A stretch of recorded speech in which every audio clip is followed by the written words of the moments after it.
ko, oh, ang saya-saya ko kasi nandito ako, bumalik ako dito sa sa Dasma Arena kasi yung hindi ko nga sa senior ay nawawala. Tapos kasi gagamitin ko nga, tapos wala na akong mapaghanapan sa aking sa bag ko, wala na akong mapaghanapan. Tapos yan, ayun, nag-iisip ako kung saan ko ba naiwan yung aking senior citizens ID. Tapos eto, naisipan kong pumunta dito sa sa Dasma Arena dito.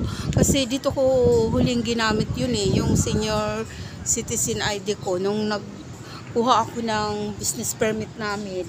Tapos ngayon lang ako nakabalik kasi naging busy nga ako. Tapos ayan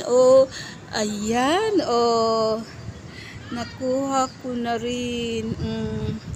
Mabuti na lang nailigpit nila. Ayan ang aking senior citizen ID.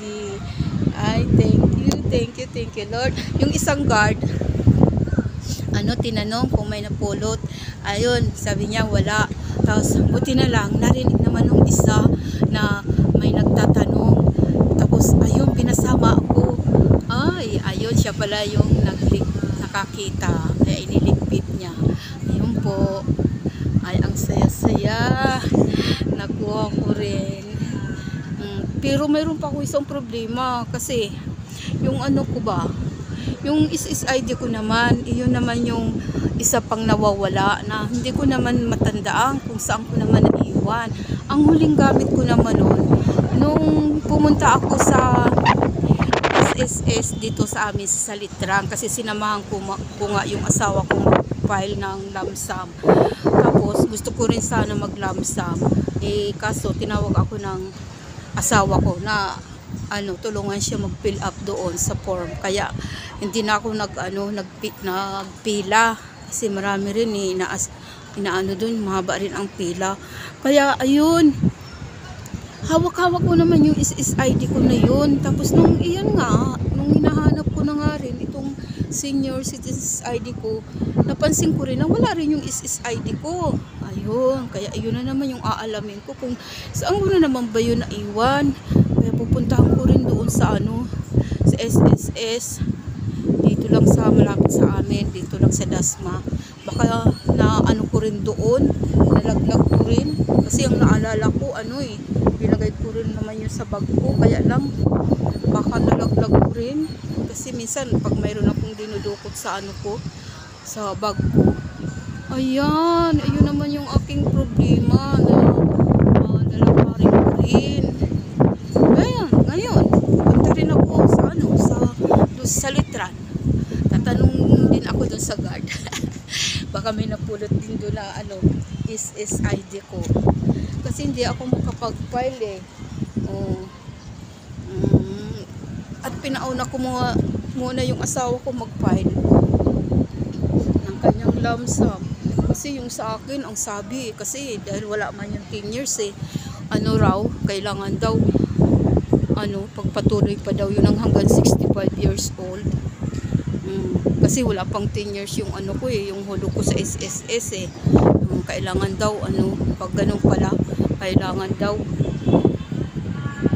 hulog pa hanggang 65. Pero hindi pa naman sigurado kung papayagan kung ganun nga ang sabihin sa akin doon sa SSS. Yun lang ang sa amin, yun lang ang sinasabi sa amin ng iba na mga nauna nang mag-file na edad na sila ng 60, tapos walang 10 years yung hulog nila sa SSS. Tapos ayun, nung nilalamsam nila, hindi daw sila pinayagan pagpatuloy pa rin daw yung hulog ng 65.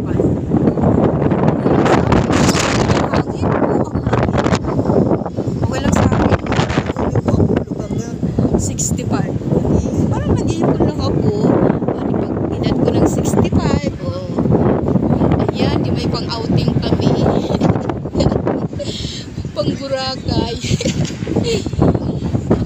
Ay, ang hangin, pupunta muna ako doon sa doon sa SS naman. Alamin ko naman doon kung naiwan ko rin dun yung ID ko. Talaga, thank you. Hindi talaga ako nagkamali.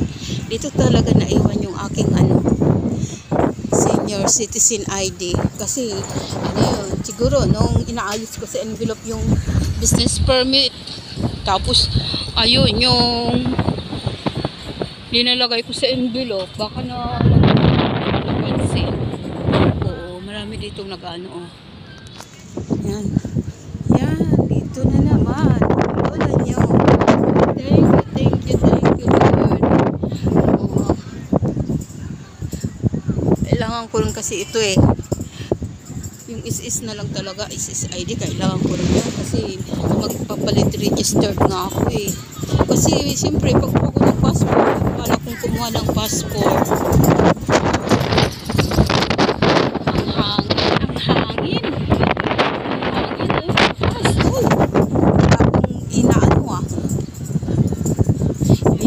Tatalsik ng hangin kasi yung nga po balak kasi namin yung aking anak kasi hindi silang mag-asawa, balak kasi pumunta ng Japan pag niyang aming baby, pag laki-laki ng baby namin na pwede na siyang magbiyahe ng naikuha ng passport. Tapos ayun gusto ko rin sumama sa Japan. Kaya ayan, papalit register ako. Kasi yung aking passport na ginamit kasi noong nag-abroad ako, yun yung, ano ko pa yun, single doon. Single ako. Kasi yung sinunod yun sa birth certificate. Kasi nga yung, sa marriage contract, hindi nga approve yun. Na ko doon eh, na pending. Yung una kong apply, yung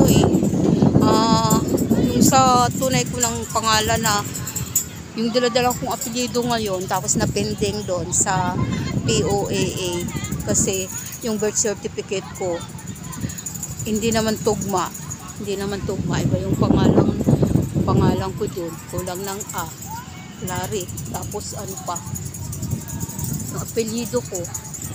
Ayan, kaya ngayon magpapalit registered ako, itutugma ko na sa marriage contract ko aking birth certificate. Kasi ang nangyari kasi sa sa birth certificate ko, kaya ang pangalan ko doon ay yung magulang ko, ay yung lolo at lolo ko.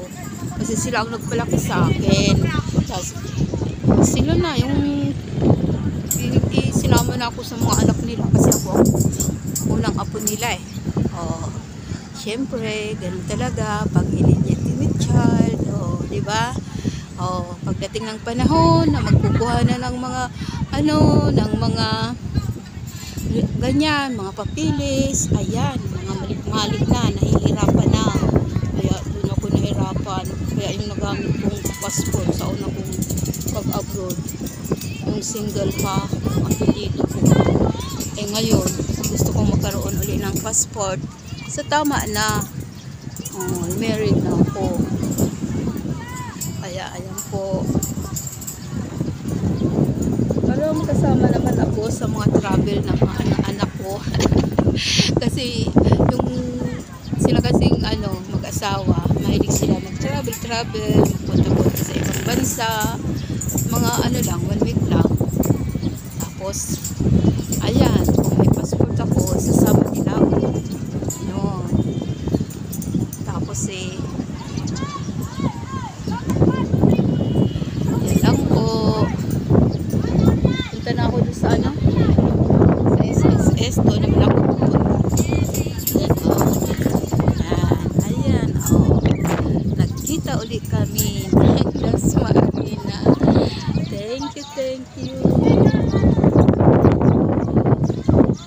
Bye. Thank you for watching. God bless po.